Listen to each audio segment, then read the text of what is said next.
นเนาะคลิปนี้ลุงแซมจะพาพี่น้องไปเบิ่งทางหาอีกทางหนึ่ง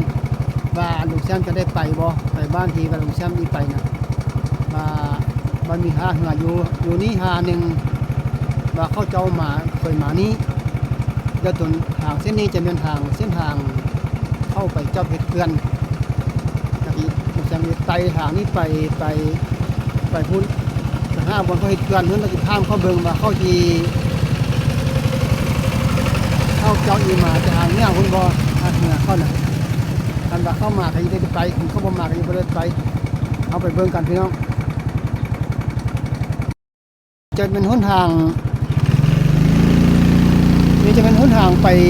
เกลือนไหมหนทางเขาจะไปเกลือนในน้ำโขงนี่ละพี่น้องหนทางไปเกลือนในน้ำโขงว่าจะเดี๋ยวนี้ไปจังไกลมันได้ไปนำเบิ่งไปเบิ่งเอาไปเบิ่งกันไปนำกันลุงแซมบ่เคยมาจักเที่ยครับขี่รถการหนาวมื้อนี้นะเฝ้ากะบ่เป็นข้อเป็นความมันหนาวมันบดฝนตกแต่ฝนก็เศร้าแล้วล่ะแต่มันหนาวมันลม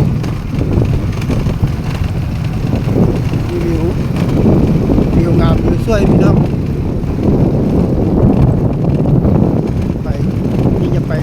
ไปนำกันไปเบิ่งห้ามเบิ่งว่าจะมีรถมีเหือเขาเจ้าลองมาค่ายมันพอแล้วลุงแซมจะได้ไปนำเข้าบอกว่าเขาบอกมาให้มาห้าอยู่นี่บางคนให้มาห้าอยู่บนบางคนให้มาห้าอยู่พี่แล้วก็มาที่ลองเบิ่ง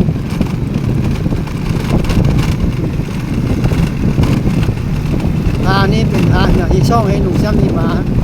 ท่ารถท่าเหนือที่ไปบ้านที่ลุงแซมจะไปฮั่นเขาเอิญบ้านยังหูจักซื้อแล้ววันนี้บ้านเป็นบ้านปักตุงพี่น้องเป็นเขาเอิญบ้านปักตุงจะห่างจะดีแด้เพราะว่าห่างนี้เขามีสร้างเขื่อนต่างเล็กต่างปูนก็ต่างมานี้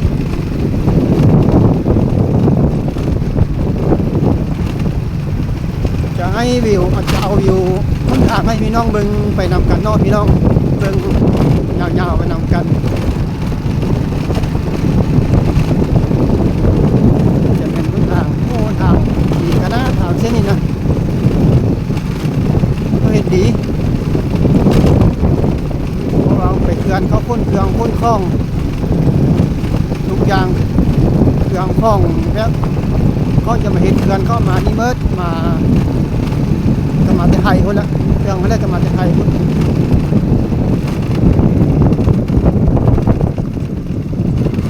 โอ้ลุงแซมเบิ่งนี่ก่อนพี่น้องเลยลุงแซมตกใจว่าลุงแซมมาประเทศลาวหรือมาประเทศไทยหรือว่าลุงแซมมาประเทศลาวหรือมาประเทศจีนลุงแซมมาเห็นนี่มันลุงแซมมาเห็นนี่ลุงแซมก็ตกใจว่าลุงแซมนี่มาลุงแซมนี่มาจีนหรือมาลาวอันนี้นี่จะเป็นลุงแซมตกใจว่าลุงแซมมาไม้ทางระยะทางกิโลอ่านบ่ได้เลยเป็นตัวจีนไปเลยพี่น้องตัวจีนตัวอังกฤษจ้ะลุงแซมมาเห็นน่ะตกใจว่ามาตกใจว่าตัวเองมาฮอดจีนน่ะบ่แม่นยังเป็นลาวอยู่คือเก่าพี่น้องเอาไปเบิ่งกันต่อจะฮอดแล้วพี่น้องที่บอนคงเขตบอนเขาจะเห็นเขื่อนใจจะฮอดแล้วเห็นบ้านเห็นมันก็แล้วบ้านเห็นก็แล้วใจเรามืดฟ้ามืดมืดนี่นะฟ้ามืดครึ้มหนาวเห็นตาเห็น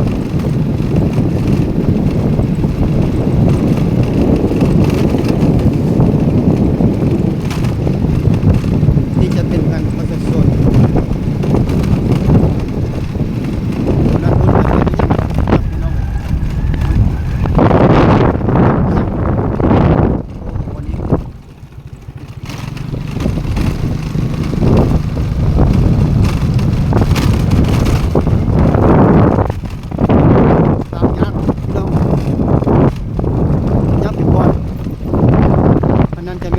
ยังก็บ่ฮู้จักพี่น้องเพิ่นเห็นบ่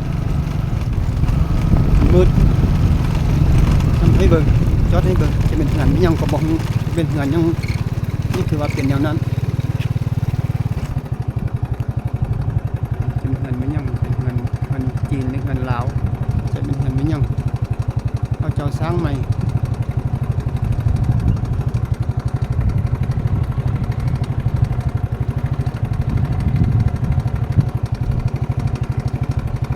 ไปกันต่อพี่น้องไปเบิ่งต่อ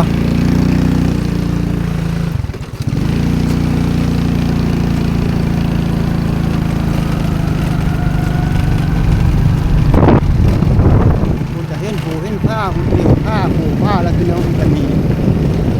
คลองเห็นน้ำโค้งแล้ว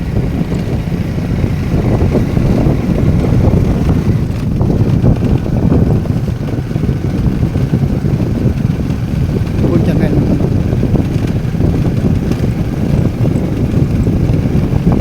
สร้างเขื่อนครับพี่น้อง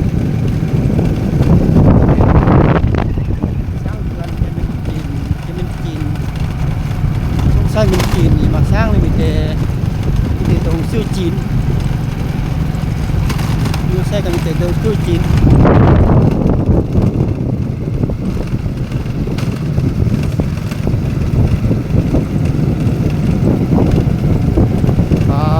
พี่น้องเปิดเขาสร้างเขื่อนแล้วบนสร้างเขื่อนน้ำโขงเขื่อนน้ำคลอง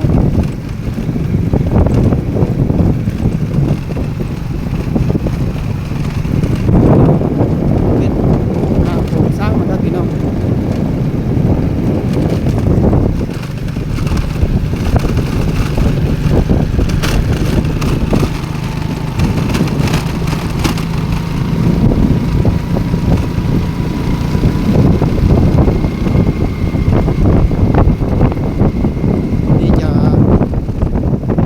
เบิ่งเนาะเขื่อน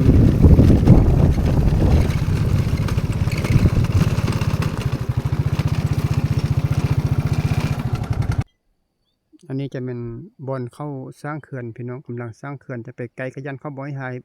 ยันเขาบ่ให้เบิ่งยันเขาบ่ให้หายลุงแซมมาหาอยู่ไกลเบิ่งไปให้พี่น้องเบิ่งนี่จะเป็นเขากำลังจะสร้างเขื่อนเขากำลังมีคนกำลังสร้างอยู่พี่น้องกำลังมีคนกำลังเขากำลังเฮ็ดงานอยู่นี่มีรถเคนมีรถยกกำลังเฮ็ดงานอยู่นี่มันเขื่อนน้ำคลองตัวหุ้นจะเป็นผูเป็นผ้าเพราะว่ามื้อนี้มันบ่แดดพี่น้องมันบ่แดดแล้วก็เลยว่ามืดไปมืด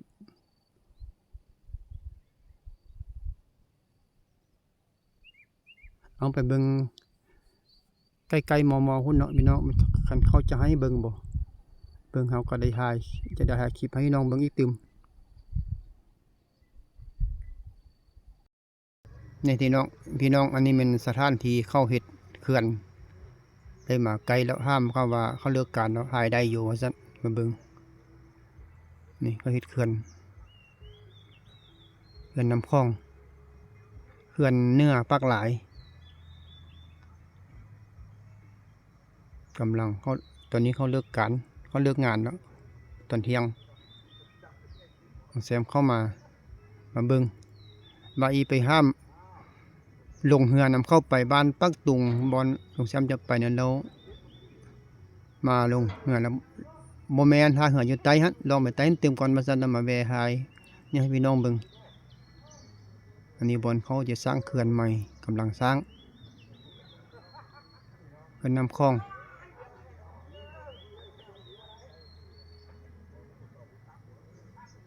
นี่จะเป็น3 ต้น 4 ต้นเสาพี่น้องลงมาฮอดหาน้ำแล้วฮอดเห็นหาเหือแล้วมันจะได้ไปบ่มื้อเนี่ยเขาเอิ้นว่าบ้านลึกลับบ้านนี้นะไปไกลไปยากไปหาเขาเจ้ายากนั่นเขาสิไปไสนั่นน่ะ รถซิ่งน่ะนี่ไปสนับเขาเอามันมาขายเอามันเอามันมาขายแล้วเอาตางเหือใหญ่มาลงนี้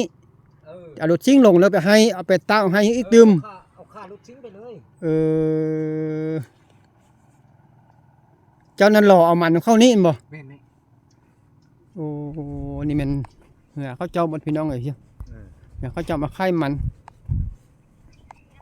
อันนี้จะเป็นตัวนี้จะเป็นกองเขื่อนเขาจ้างเขื่อนอยู่เฮิงพุ่นจะเป็นกองเขื่อนแล้วเขาเอามันมาขายอยู่เขตนี้มันแล้วลุงแซมจะห้ามเบิ่งนี้จะมีจะได้ไปบ่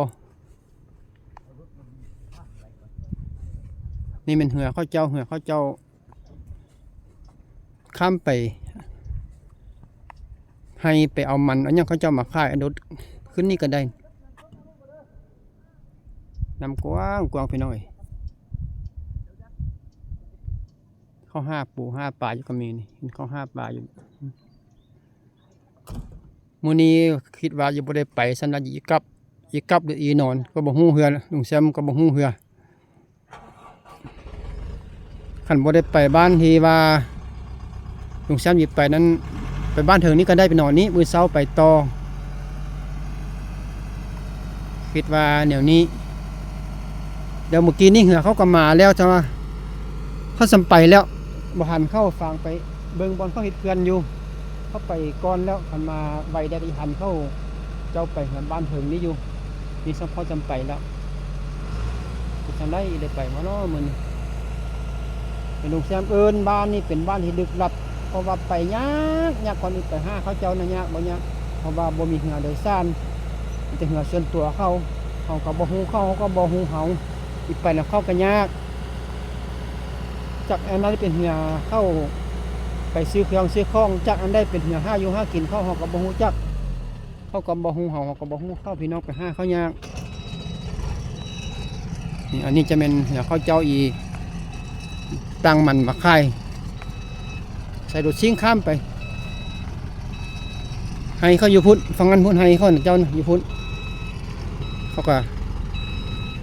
รถซิ่งใส่หัน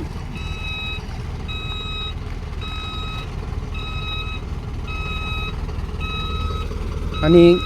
เขาเจ้ามาหล่อเอามันเขาเจ้าอีมาเป็นเนื้อหุ่น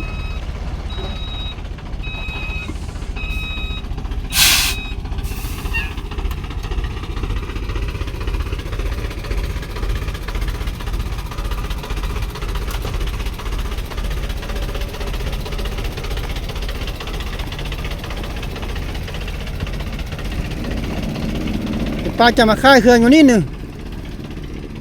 จะบ่มีค่ายเครื่องกินเครื่องยากเลยหนึ่งเครื่องสุกบ่มีหนึ่งปิ้งบ่ได้กินข้าวเฮือนเนี่ยวันนี้เขาเคยเอามาแล้วอันนี้จะเป็น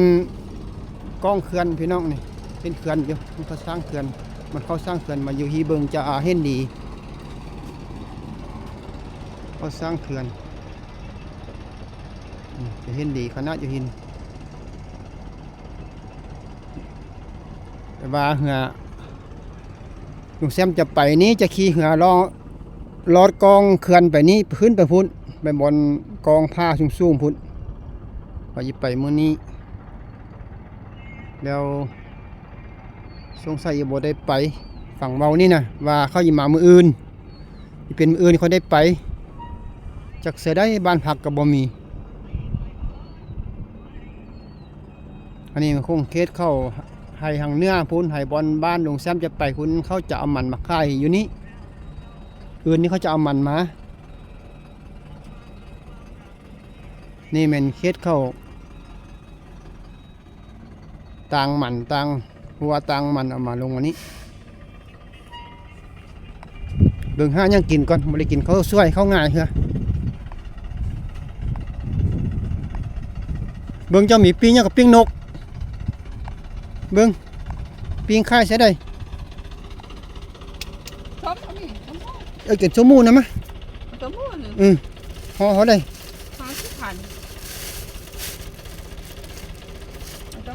ห่อหนึ่ง10,000ห่อหนึ่งเอา เบิ่งซื้ออยู่เครื่องกินกินข้าวกินน้ำก่อนค่อยว่ากันไหมแปลงได้ค่อยว่ากันไหมแปลงใต้เดือหางเนี่ยหมูจักเฮียคันมีบ้านเหือไปก็โชคดีมีเหือไปก็จะได้ไปขึ้นไปบ่มีเหือไปก็จะได้นอนนี้ดีกลับบ้านก็บ่ฮู้จักเฮียพี่น้องเอาคลิปนี้มาฮอดนี้ก็ยีบทสำนี้ก่อนพอกันคลิปไหมคลิปต่อไปเพราะว่าคลิปนี้ก็ลุงแซมเลยกินข้าวเหือกินข้าวซื้อส้มหมูกินก่อนเพราะว่าอยากกินข้าวแล้ว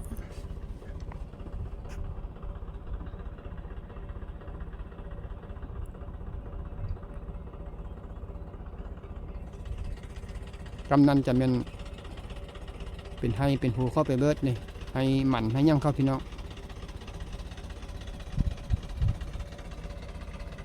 นี่จะบนเขาค่ายเครื่องอยู่หิมพานี่เอาคลิปนี้ลุงแซมก็ยิ้มหมดสำเนียงคนน้องพี่น้องเนาะพบกันคลิปใหม่คลิปหน้าคลิปนี้ลุงแซมข้อก้าวคำว่าสบายดี